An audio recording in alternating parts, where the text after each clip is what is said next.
হইয়া আমি কোন কইছে পৃথিবী হইয়া গেছে আবার যখন ফাঁক খায়া কোন আমি বলবো এই পৃথিবীর চূর্ণ বিচূর্ণ হইয়া যাবে এই পৃথিবীর মধ্যে কেউ থাকতে পারবে না কুল্লু মান আলাইহা ফান ওয়া ইয়াবকা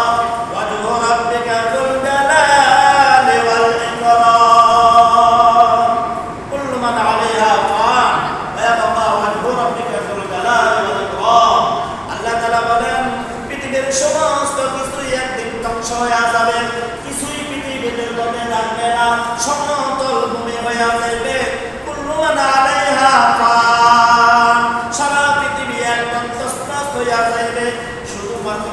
থাকবে আপনার আমার মাওলা রব্বুল আলামিন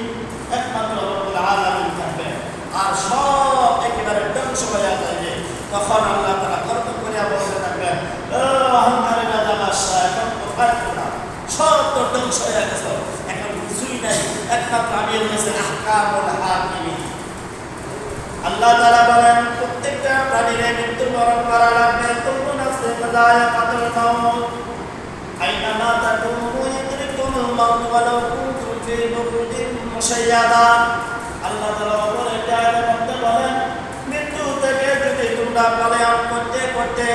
আসমানে উঠে যাও আটলান্টিক মহাসমুদ্রের অথল গভীরে যদি লুকায়া থাকো প্রাচীরের মধ্যে যদি কাচের প্রাচীরের মধ্যে যদি লুকায়া থাকো ওই জায়গায় মালাকুল মাউত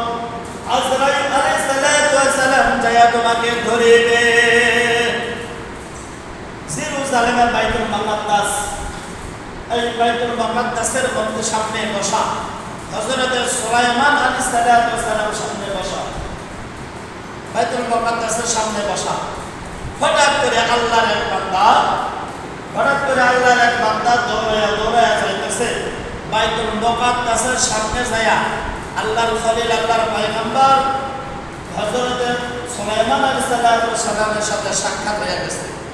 হাফাইতেছেন কাঁপতেছেন আর বলতেছেন ও আল্লাহর বান্দা